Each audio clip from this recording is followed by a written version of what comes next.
안녕하세요. 저는 올해로 38살이 되었고, 요즘 말로 돌싱이라고 하죠. 한 2년 전까지 평생 돌싱녀로 지낼 뻔했었죠. 아직도 생각하면 인생은 정말로 타이밍이구나. 인연이라는 것을 다른 무엇보다도 타이밍으로 인해 놓치고 어긋나게 될 수 있다는 사실을 철저하게 느낀 사람입니다. 세상은 환경만 변한 것이 아닌 것 같아요. 예를 들어서 돌연변이도 생기고 이상기후로 인해 빙하도 녹고 그런다잖아요. 그런데 사람도 그런 환경의 영향을 받는지 점점 이상하고 기괴한 사람들이 많아지는 것 같아요. 일단 제 첫 번째 결혼에 대해 이야기하려고 해요. 저는 아주 평범한 집안에서 자라왔습니다. 외동딸이었죠. 평범한 집안이었지만 저는 서울권 사립대학을 들어갔어요. 사립대 학비가 만만치 않잖아요. 그래서 정말 열심히 공부하고 알바도 뛰어가며 학비를 충당했어요. 부모님이 주신 돈은 꼬박꼬박 모았다가 취직할 때쯤 보니 3천만 원쯤 모았더라고요. 그 돈을 부모님께 주며 이렇게 잘 키워주셔서 감사하다고 했었죠. 그렇게 주변에서는 하늘에서 내려온 천사라며 누가 데려갈지 궁금해들 하셨죠.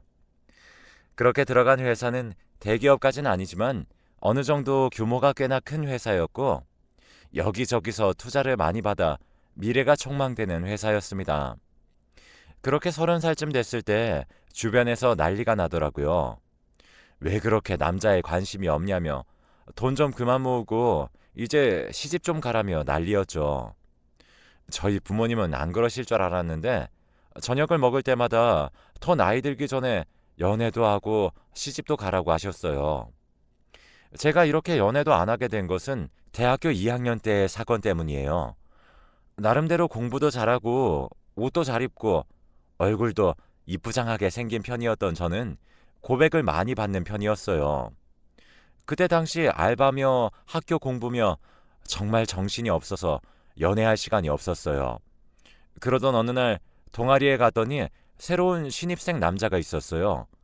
제가 이 남자와 아주 지독하게 얽히게 되는데 그 아이는 바로 제 스토커였습니다. 처음부터 그런 아이는 아니었어요. 제게 유독 친하게 굴었고 저도 친구로서 잘 지냈어요. 그런데 그 아이는 좋아하는 여자가 있는데 너무 고민이 많다며 매일같이 저를 불러내 고민 상담을 했어요.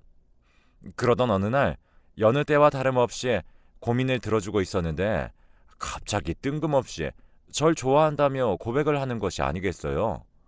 저는 진짜 너무 당황스러워서 거절했어요. 그때부터였어요.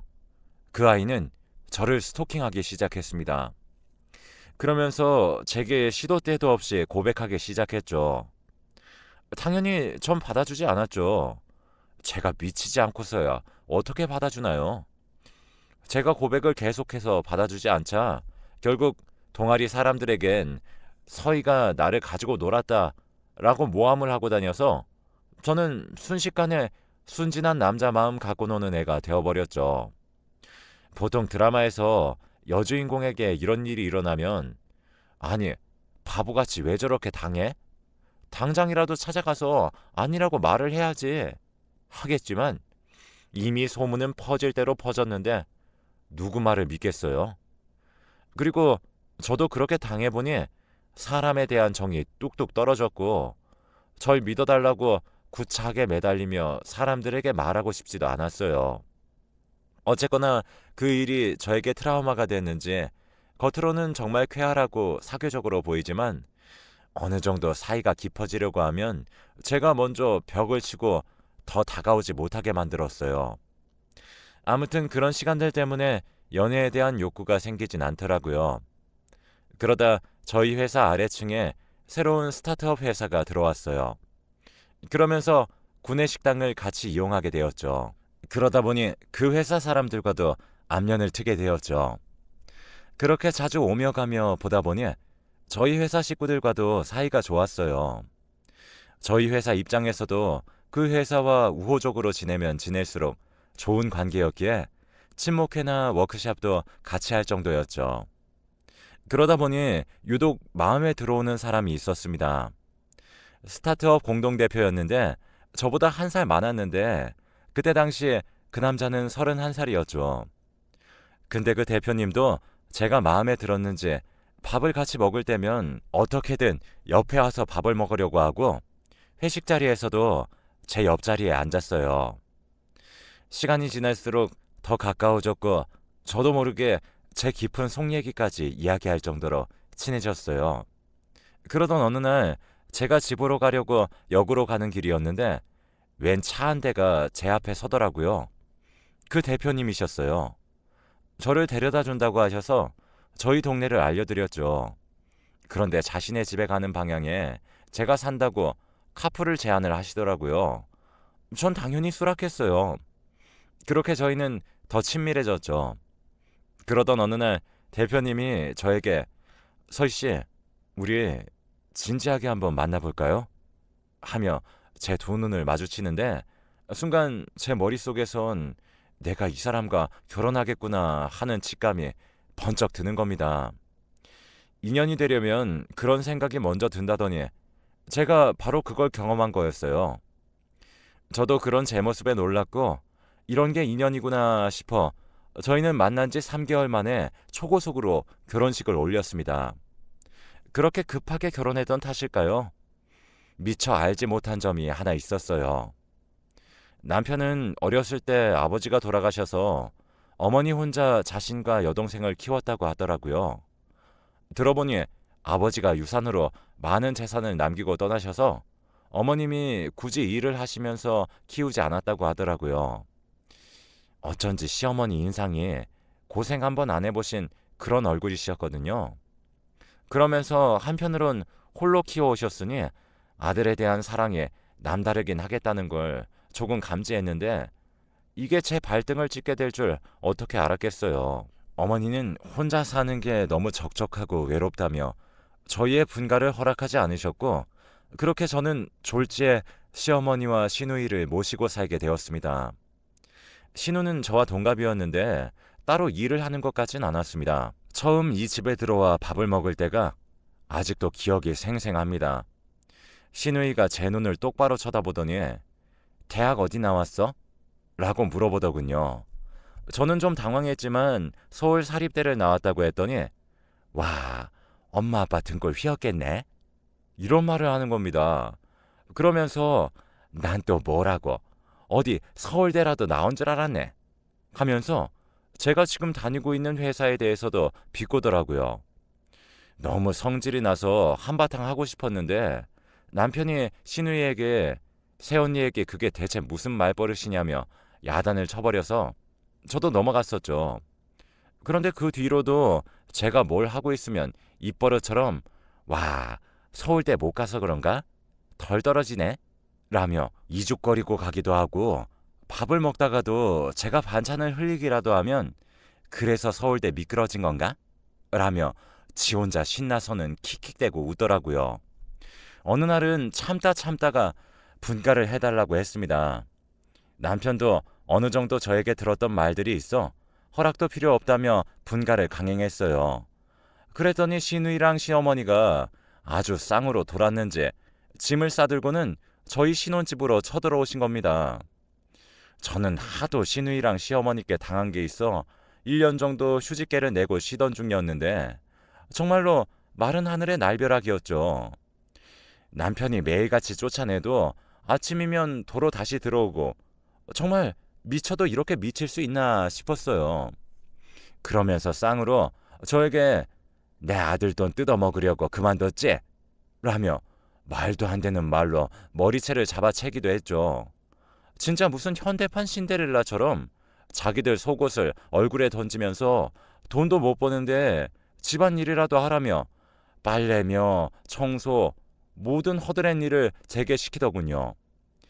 제가 뼈 빠지게 청소를 해두고 돌아서면 식용유를 온 바닥에 부어버리고는 어머 실수 이러고 가버릴 때도 있었고 오랜만에 새 옷 입고 외출하려고 하면 토마토 주스를 제 옷에 부어버린 날도 있었죠. 남편은 그럴 때마다 비밀번호도 바꾸고 절대 찾아오지 말라며 윽박도 질렀지만 대체 비밀번호를 어떻게 알아내는 건지 일주일 정도 지나면 다시 문을 열고 찾아오고 정말이지 어디서도 듣도 보도 못한 집착이었죠. 이 짓거리를 6개월 정도 당하니 저도 그 사이 독이 차오를 대로 차오르더라고요. 그러던 어느 날 남편과 누워서 잠을 자고 있는데 진짜 미친 듯이 눈물이 나는 겁니다. 그러면서 가슴이 너무 답답하고 누가 제 심장을 부여잡고 있는 것처럼 숨조차 제대로 쉬어지지 않았습니다. 이렇게 평생 살아야 하나 이런 생각을 하니 딱 미쳐버릴 것 같았죠. 정말 10살 아이처럼 엉엉 울부짖으며 제 가슴을 치기 시작했습니다. 남편이 깜짝 놀라서 일어났고 2시간 정도 저는 그렇게 울부짖다가 혼절해버렸죠. 남편이 달래도 소용이 없었어요. 눈을 떠보니 병실에 와 있었습니다. 남편은 제 손을 잡고 있었고 그 옆에는 시누이와 시어머니도 와 있으셨습니다. 저는 시누이와 시어머니를 보고는 어디서 그런 힘이 났는지 병실에서 손에 잡히는 물건을 전부 다 집어 던졌어요. 꺼져! 내 눈앞에서 꺼져! 다시는 나타나지도 마! 라고 소리를 지르면서 말이에요. 그랬더니 갑자기 제 남편이 일어나 제 뺨을 후려치는 겁니다. 그 순간 눈앞이 하얘지더군요. 귀에서는 삐 하며 이명 소리가 짙게 깔렸습니다. 제 눈에는 눈물이 솟구쳤고 남편과 함께했던 추억과 몇 시간이고 떠들며 밤을 지샜던 우리의 행복한 연애 생활이 파노라마처럼 스쳐 지나갔습니다. 제 남편은요, 제가 일하다가 종이에 손만 베어도 어쩔 줄 몰라 하며 약국에서 연고를 있는 대로 사오던 남편이었습니다. 어떤 날은 과로로 제가 쓰러진 적이 있었는데 스타트업이라 바쁜 회사인데도 휴가를 쓰고 이틀 내내 제 옆에서 죽을 써주며 본인이 더 아픈 것처럼 가슴 아파하며 제 곁을 지켜준 사람이었습니다. 그렇게 1분이 흘렀을까요? 새하얀 커튼이 점점 걷어지고 나니 눈앞에는 눈물을 흘리며 화에 가득 차 있는 남편이 있었고 시누이와 시어머니는 그런 절 보며 희죽희죽거리고 웃고 있더군요. 모든 시간이 멈춘 것처럼 정지되어 있다가 다시 돌아온 기분이었어요. 저는 힘겹게 입을 열었습니다. 우리 이혼해. 그렇게 저희는 2년이 되던 해 헤어졌습니다. 이혼 소송을 하자고 난리치는 시누이와 시어머니였지만 남편은 그냥 합의로 끝내자며 마무리했고 3개월 만에 초고속으로 결혼을 준비했듯이 이혼하는데 2달도 채 걸리지 않았어요. 마지막으로 법정에서 나오던 길이었어요. 그땐 시누이도 시어머니도 없었죠. 남편은 제 손을 잡으며 그동안 나 때문에 고생 많았어. 내가 끝까지 지켜주지 못해서 미안해. 라는 말을 남기고 뒤돌아서 가버렸습니다. 남편도 본심이 아니었더군요. 몇 번이고 붙잡고 싶은 마음이 하루에도 수천 번씩 들었습니다. 게다가 저도 복직을 했던 터라 구내 식당에서도 자주 마주쳤는데 제 옆을 스쳐 지나갈 때마다 붙잡고 싶은 마음을 억누를 수 없었던 순간이 얼마나 많은지 몰라요. 하지만 그럴 때마다 시누이와 시어머니를 생각했어요. 그 저세상 시월대에 다시는 들어가고 싶지 않았거든요. 그렇게 마음을 굳게 먹고 밥도 도시락을 싸와 혼자 사무실에서 먹기도 해가며 3년 정도를 일에 미쳐 살았어요. 전 남편이 생각날 때마다 닥치는 대로 일을 했거든요. 그래서 저도 회사 안에서는 최연소 부서장이 되었죠. 저와 비슷했던 것인지 전 남편의 회사도 더 승승장구해서 저희 회사와 거의 맞먹게 성장을 했었습니다. 이제는 제법 얼굴을 마주쳐도 인사를 건넬 수 있었고 서로의 앞날을 축하해주기도 할 수 있었어요. 어느 정도 상처가 치유되는 듯 했죠. 그러던 어느 날 주변에서 절 지켜보던 회사 친한 언니가 소개팅을 해주겠다고 하는 겁니다. 저는 학을 뗐죠. 남자는 이제 내 인생에서 없다며 절대 싫다고 했어요. 그랬더니 그 언니는 그쪽도 너랑 사정이 너무 비슷해. 아마 비슷한 상처를 가진 사람들끼리 만나면 서로의 마음을 더 잘 알기 때문에 오히려 더 잘 맞을 수도 있지 않겠어? 라며 그냥 가볍게 만나보라고 하더라고요. 그래서 저도 저와 같은 사연이라니 조금 궁금해졌고 첫 자리에선 그냥 친구 모임처럼 언니와 편하게 만나기로 했죠. 만나보니 너무나 괜찮은 사람이었습니다. 그 사람 이름은 형우였어요. 그런데 정말 비슷한 이유로 이혼을 했더라고요. 그쪽은 결혼 생활을 5년 정도 했었는데 애비 없이 자랐다며 결혼 내내 천민 취급을 하더랍니다.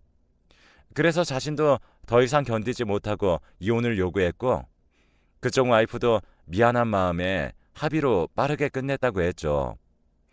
그렇게 저희는 서로의 아픔을 나누고 다독이며 6개월 정도 친한 술친구이자 아픔을 나누는 친구로 지냈습니다. 어느 날 형우 씨는 저에게 고백을 했습니다. 이제 저희 알 만큼 알았고 저는 꽤나 깊어졌다고 생각하는데 같이 살아보는 건 어떨까요? 라고 말을 했습니다. 저는 덜컥 겁이 났습니다. 형우 씨도 홀어머니 밑에서 자랐고 똑같이 시누이가 있었거든요. 그 부분이 가장 마음에 걸렸죠. 그렇지만 솔직하게 말을 꺼내긴 어려웠어요. 아무래도 같은 취급을 하는 것 같이 느껴질까봐 말을 꺼내기가 쉽지 않더라고요. 그래서 저는 조금 더 조심스럽게 결정하기로 했고 서로 가족들끼리 왕래하며 지내다가 자연스럽게 합치는 건 어떠냐고 아직은 조금 이른 것 같다고 했었죠. 서로 아픔이 비슷하니 가족들하고도 잘 맞으면 그때 결혼을 하자고 했어요. 그렇게 만나보게 된 시어머니와 시누이는 정말 그 전 시댁 식구들과는 다른 사람들이었어요. 아직도 시골에서 지내셔서 그런지 순박하고 투명하신 분들이셨어요. 시누이는 늦둥이 딸이어서 저와 10살 정도 차이가 났는데 자기는 언니가 있는 친구들이 제일 부러웠다며 저를 너무 잘 따랐고 카톡으로 친동생처럼 매일 안부도 주고받고 사소한 것도 나누는 그런 사이가 되었습니다. 저희 부모님도 한 번의 아픔을 겪은 뒤 형우 씨를 좀 어려워하고 불편해 하셨는데 워낙에 싹싹하고 순박한 사람이라 부모님도 보면 볼수록 진국이라고 좋아들 하셨죠. 그렇게 저희는 결혼을 약속했습니다. 형우 씨는 전 남편 근처에서 일을 하는 것을 조금 불편해했어요. 그래서 전 형우 씨가 소개시켜준 회사로 이직을 하기로 했어요. 우리는 조금 한가한 곳에 전원주택을 얻었습니다. 그런데 악연이 이렇게 즐겨도 즐길 수가 있을까요? 저는 천천히 신혼집으로 짐을 옮기던 중이었고 형우 씨는 이미 거기서 살고 있었죠. 그래서 주말이면 거기서 자고 평일이 되면 원래 다녔던 회사에 가서 인수인계를 도왔습니다. 그러던 어느 주말 피곤하다며 누워서 쉬겠다는 형우 씨를 뒤로하고 집 근처에 홀로 산책을 갔다 왔죠. 그런데 집에 돌아와 보니 웬 여자들 목소리가 들리는 겁니다. 정말 까무라치게 놀랐죠. 목소리의 주인공들은 바로 제 전 시어머니와 시누이였거든요. 저는 어떻게 된 건지 몰라 어버버 하고 있었는데 갑자기 전 시어머니가 일어서며 어머 새댁이구나. 저희도 이 근처로 이사를 왔거든요. 하며 무서 보이는 게 아니겠어요.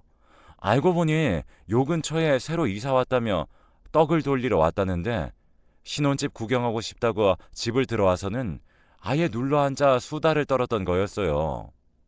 저는 저녁 먹어야 되니 나가주시라고 정중하게 부탁드렸고 형우 씨도 그 두 분의 수다에 녹초가 되어 얼른 보내버리고 싶어하는 눈치였죠. 전 신우가 눈치를 쓱 보더니 자신의 엄마의 손을 이끌고 나가면서 이웃사촌끼리 잘 지내봐요. 다음엔 꼭 저녁도 같이 해요. 라고 이야기하며 나가더라고요. 형우 씨는 평소와 다른 저의 모습에 무슨 일이 있는 거냐고 물었습니다. 저는 너무 고민이 되었습니다. 제 트라우마 같던 이야기들을 꺼내려니 너무 머리가 아프고 힘들어서 그냥 피곤해서 그런 거라며 다시 웃으며 저녁을 먹었죠. 그렇게 한 주가 흘렀고 토요일 주말이 되었습니다. 저는 그 전날 늦게까지 회식을 했던 터라 몸이 너무 무겁더군요. 늦지막히 출발하겠다고 형우 씨에게 메시지를 남기고 핸드폰을 보며 쉬고 있었는데 갑자기 전신으로부터 여러 장의 사진이 첨부된 문자가 오더라고요. 저는 믿을 수 없는 사진에 경기를 일으킬 정도였어요. 네 남편도 별거 없네. 라는 문구도 함께 보내왔습니다.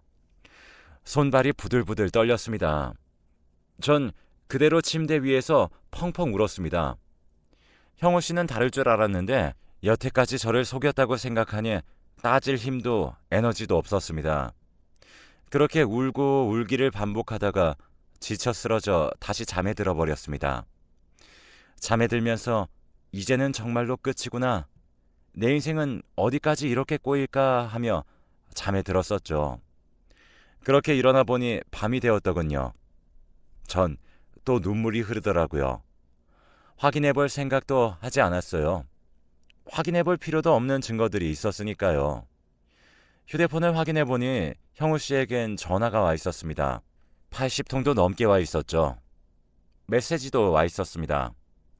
마지막 메시지에는 집으로 갈 테니 기다리라는 문자였죠.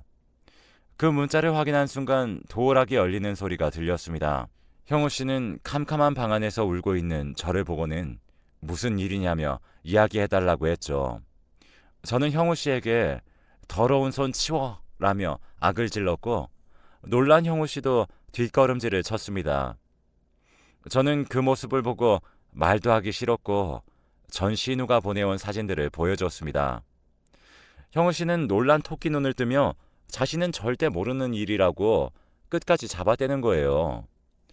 자신은 결백하다며 믿어달라고 했죠.